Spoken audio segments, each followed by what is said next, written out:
What's up, guys? It's Dingers Daily. We're here with day number 9 of previewing every single MLB team ahead of the 2021 MLB season. Today we're going to be doing the Chicago White Sox. And so basically how these videos work is, first you talk about the offseason, the rotation, the bullpen, the lineup, 2 prospects to look out for, and finally my projection for the team and where they will be in their respective division. Please consider subscribing and hitting that like button if you're either new to the channel or you like this type of content. We're doing this daily for 30 days in a row, so make sure you guys also click the notification bell so you guys don't miss out on any of the new videos.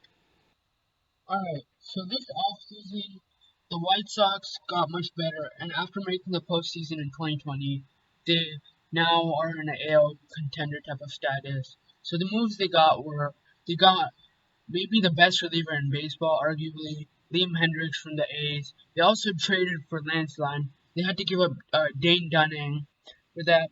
They brought Adam Eaton, and he was with the team a couple years back. Then he went to the Nationals. And then they got Adam Engel again. Same thing with Jace Fry. Edwin Encarnacion didn't have a great 2020, so they let him go. James McCann went to the Mets. Alex Colmy to the Twins. And Nomar Mazara to the Tigers. So this is actually a really good offseason because the people they lost weren't really good other than Dane Dunning and Alex Colmy. They got much back more in return. So this is a really good offseason for the White Sox. Alright, so in the rotation, you got Lucas Giolito, who threw a no-hitter this past season. He is really good. He turned his stuff around, and he relies on his high fastball, which is very good. Then you got Dallas Keuchel, who had a pretty good bounce-back season. He was actually pretty good for them. Then you got Lance Lynn, who's a workhorse. They traded for him this past summer, and he was really good. Not past summer, past winter, by the way, my bad. And then they got Dylan Cease. He's also been good for them. Carlos Rodon, not too great, but serviceable for the 5th guy. And then Renato Lopez and Carlos Rodon are competing for that last spot. So make sure you watch out for which of the 2 guys who've been with the team, who've been there for a long time, who's going to get that last spot in the rotation. Alright, in the bullpen for the White Sox, you got Liam Hendricks. He's going to be amazing for them. Evan Marshall, Matt Foster, Aaron Bummer, Garrett Crochet. This kid throws heat. Garrett Crochet came up for them. He's kind of like, what's his name? Bruce Arcandero. Like, they're both very young. They both throw heat like over 100. You got Jace Fry. He can throw some decent innings. Cody Hire, Jimmy Cordero. He's pretty good. Jose Ruiz. So they have a lot of really good options in the bullpen.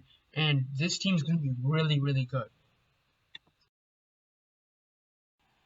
Alright, so at catcher, you got Yasmani Grandal. He's been pretty good ever since he's been on the White Sox. You got Zach Collins, who's a really young prospect, and he put up really good numbers in AAA Charlotte.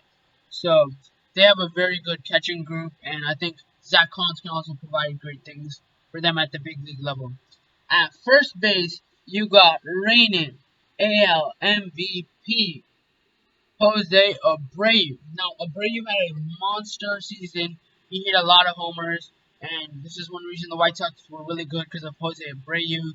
One thing is concerning about Jose Abreu is he is 33 years old, so he is getting up there in age, and that was really surprising to me when I found out he was 33 years old, because I forgot that he came up to the big leagues as a rookie at age 7.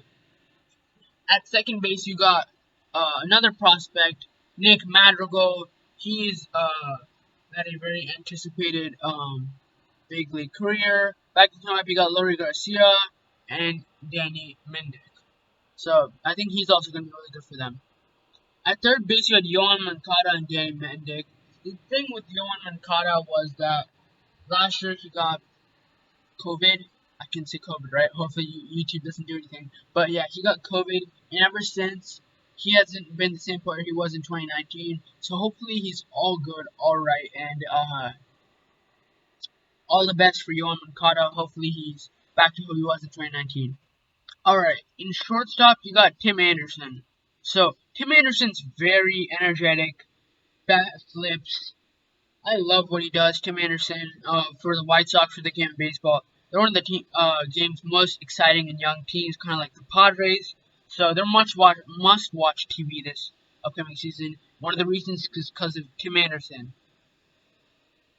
So in right field, you got Adam Engel. The reason I put Adam Engel over Adam Eaton is because Adam Engel is stronger, faster, and a better fielder. So Eaton can probably play DH.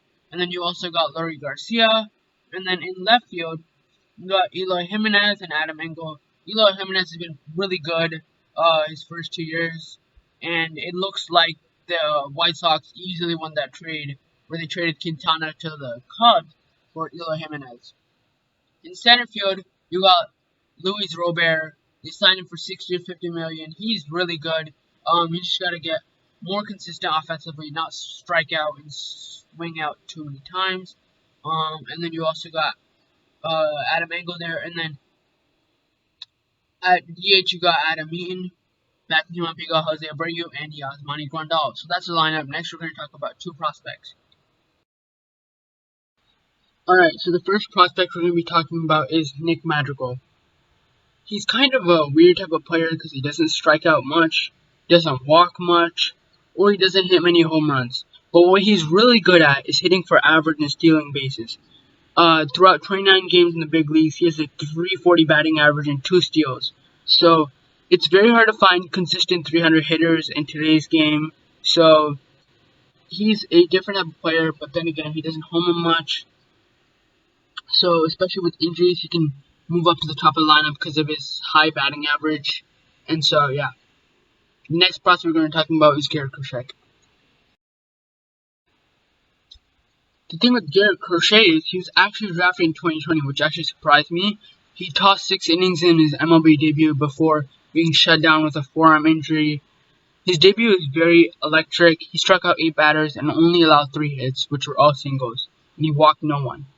His 4-seamer averaged 100 miles, and his slider recorded a 50% whiff rate. That's such a lethal pairing, and they might even try him as a starter long term, but right now, it appears like he's going to be an elite reliever. Now let's see what I think about the 2021 White Sox next. Alright, so the White Sox have really good players, many really good players.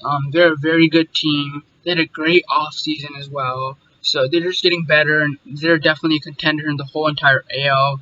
And with the Indians moving backwards, the only competition for the first spot in the AL Central was actually the Twins because of their offseason and their young guys continuing to develop.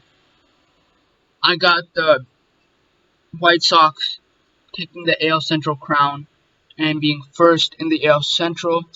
It will be a close race though. That's it for this video, guys. Make sure you guys please consider subscribing and hitting that like button if you're new to the channel or you like this type of content. Also check out our social media, which we will put in the description or it's on the channel page. We'll put the previous video and the playlist for all the previews also in the description. But it's been English, guys. Have a great rest of your day and stay safe in these tough